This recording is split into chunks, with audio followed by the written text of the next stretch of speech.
Well, John, major developments here today in the investigation into the history of sexual abuse of young girls by the former billionaire Jeffrey Epstein. Now, his long-term friend and partner, Ghislaine Maxwell, has always denied any involvement and has sought to keep a very low profile since he was arrested and subsequently died last year. But today, the FBI said that they had discreetly been keeping tabs on Miss Maxwell's whereabouts as they quietly amassed a case against her. And as you said earlier, John, they said that they recently learned that she had sheltered away quietly to a gorgeous property in New Hampshire. Well, they moved in this morning at around 8:30 a.m. and she was arrested without incident, they said, and charged in a 17-page indictment with helping to recruit, entice, groom and abuse girls under the age of 18.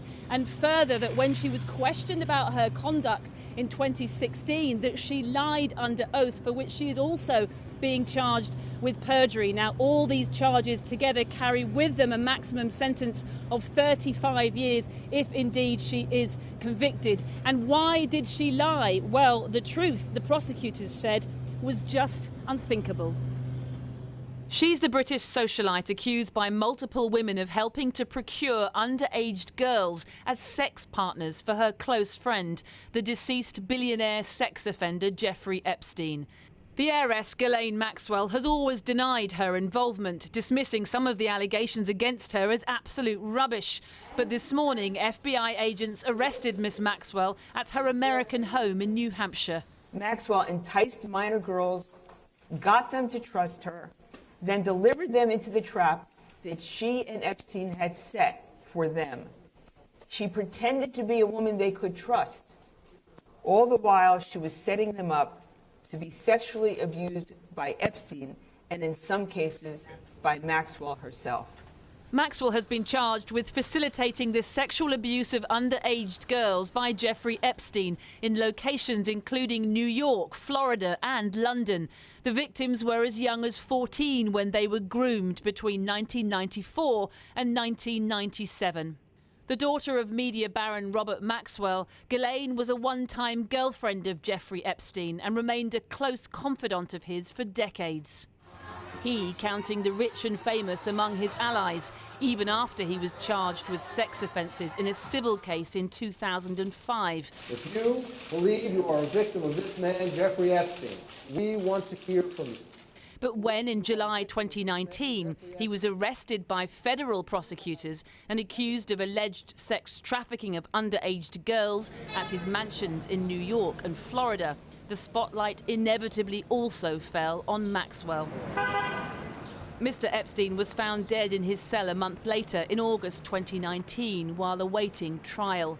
One day before his apparent suicide, though, a federal appeals court released the transcript of a 2016 deposition in which Epstein repeatedly refused to say whether Maxwell had procured young girls for him. One of those girls was Virginia Giuffre, who alleged in a defamation lawsuit of her own in 2015 that Maxwell helped groom young teens, including her, for sex with the rich and powerful. And the reason that matters is because of this photo of the young Giuffre, then Virginia Roberts, with Prince Andrew's arm around her waist. They are reportedly inside the Belgravia home of Ghislaine Maxwell, and it's Maxwell who is standing behind them in the picture. Virginia Giuffre has since accused Maxwell of forcing her to have sex with Prince Andrew, something both Maxwell and the prince deny ever happened. But Giuffre reiterated that allegation in a recent Netflix documentary. And it hit me. And right after that photo was taken, I was sexually abused by Prince Andrew.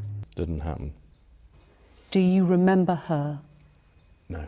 I have no recollection of ever meeting her. I don't remember that photograph ever being taken. But Prince Andrew doesn't deny a friendship with Ms. Maxwell. In fact, he has claimed that that's how he met and befriended Jeffrey Epstein, which is why, of course, prosecutors have been anxious to hear from him as part of their investigation into Jeffrey Epstein's history of sexual abuse. Earlier this month, the prosecutors formally requested to speak with Prince Andrew, though his lawyers said they had already offered his help as a witness on at least 3 occasions this year. Now she's been arrested, the key question is whether or not, if she decides to cooperate, there will be anything that Ghislaine Maxwell has to say that could implicate Prince Andrew. Ms. Maxwell is due to appear in court later today. Well, joining me now from New York is award-winning investigative journalist and author Vicky Ward, whose infamous Vanity Fair profile of Jeffrey Epstein saw the disgraced financier describe Ghislaine Maxwell as his best friend. Vicky, thanks for coming on the programme. I mean, just fill us in on Ghislaine Maxwell. She went to Marlborough School, Oxford College, of course had a very wealthy father, and was incredibly well connected on both sides of the Atlantic. That's right. You know, the irony really was that she was much better known, certainly in New York and in prominent business and political circles, than Jeffrey Epstein was. She was the connector. She was the one who was out and about at restaurants in New York. She was the people person, not him so much. And, you know, if you're Prince Andrew and you're watching the news tonight, how nervous are you?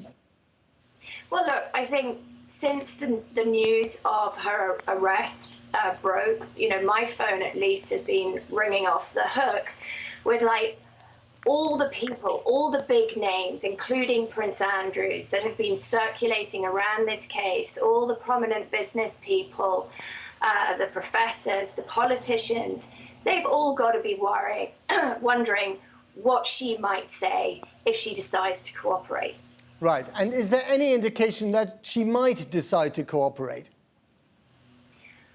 Well, look, it's, you know, they've got it, right? I mean, this has been a year in the making. There's clearly a backstory here that we're not yet privy to, that will unfold in due course. I mean, the fact that she was just sitting sort of in New Hampshire, she has 3 passports according to the detention memo, she has money, they're going to argue that she's a flight risk. You know, it would suggest that there has been a lot going on behind the scenes that we don't know yet, but that now they've got her. And I think people will be concerned about that. Right. I mean, it's interesting. The FBI said rather, you know, colourfully that she slithered away into this glamorous mansion. Do we have any idea whose mansion she slithered into? We don't. I mean, I have sources I mean, obviously, we know it's been reported that she has, or certainly has had a boyfriend who lives in New Hampshire. It has been my understanding through talking to my sources this past year that the FBI always knew, as they sort of, as was said this morning in the press conference, they've always known where she was. You know, I think they've really taken their time, haven't they? They've got to have as buttoned up a case as they can. They mentioned a year ago they were going to go after the conspirators. And so, you know, I mean, now we wait to see, you know, the future is going to tell us what's been going on these last 12 months, I suspect. And from what you know of her and, you know, Ghislaine herself, do you think that she might cooperate with the authorities on this one? I mean, look, you know, I can't speak for her on this. I mean, it's, you know, it's a fairly strong indictment. We know all the way historically she's denied all these claims vehemently. She denied them to me when I was reporting for Vanity Fair. Mm-hmm. You know, she said it was ludicrous that she would have ever been involved in any of Jeffrey Epstein's sexual activities. You know, she's a very clever woman, but she's in a very precarious predicament.